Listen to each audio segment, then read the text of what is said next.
si Logo.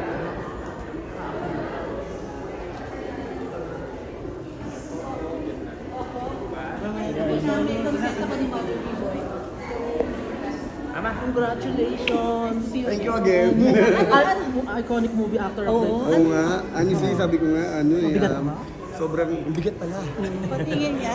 First tamas mo? Hindi, pangatlo na. Pero nakakatuwa kasi sabi ko napakabata ako para makakuha ng ganitong karangalan.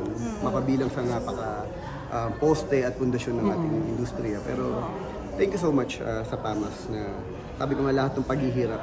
Nagre-reminisce ako na sabi ko from the very start, paano ako from extra hanggang ngayon. Nagbunga rin ng lahat ng mga paghihirap. Ang ganda ng speech. Hindi nga eh, feeling ko na Kasi gano'n-gano'n parang eh. yung parang journey mo na nakwento mo eh. Maraming nakakapit dun sa journey mo, inspiration. At mahaba pa yung journey na pagdadaanan mo. Oo nga, kasi ngayon, sabi ko nga, dati bilang artista, from extra to indie actor, and then naging napasok ako sa mga soap opera. Ngayon naman, as a director and producer, kumbaga parang another challenge, pero nakakatuwa kasi ang pinapangarap ko lang naman na naibalik ko lahat ng mga taong tumulong sa akin nung nagsisimula ako. Sana ako naman ngayon yung makapagpasalamat sa kanila at makabawi sa lahat ng mga binigay nila. Kasi kung wala sila, hindi ako makakarating na nasa sir. Pero grabe. Hindi yun! Pero grabe ko yung mga natutulungan mo, Provinciano Days, ngayon to Batang Quiapo, yung mga senior actors natin, sobrang nagpapasalamat sila sa Kasi po honestly, dumaan kasi ako sa pinakamababa from the extra. Tapos nakita ko yung kung paano yung buhay namin, di ba, yung mga supporting actors. Kaya sabi ko nga, alam ko yung tumenga ka na meron ngayon, 6 na buwan wala.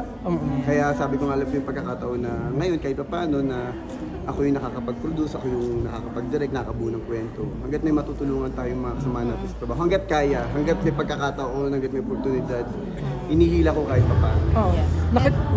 Nakita namin yung trailer ng Batang Quiapo, ang ma-action, grabe.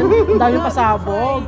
Pero yun naman talaga, sabi ko nga, nagtatanim pa lang kami.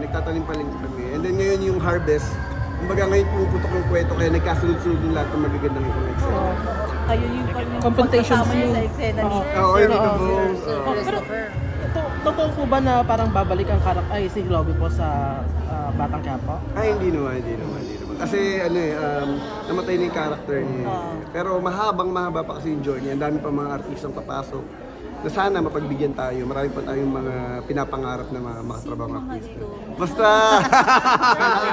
Marami pa. Congratulations! Thank you. Sa mga gusto maging katulad nyo po. Ano daw masasabi mo sa mga gusto maging katulad mo?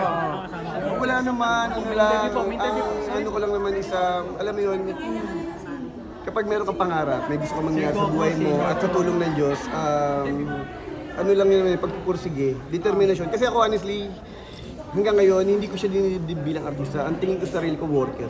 Ako naghahanap buhay lang. And then, nagsiservisyo ako sa kumpanya pinapasukan ko.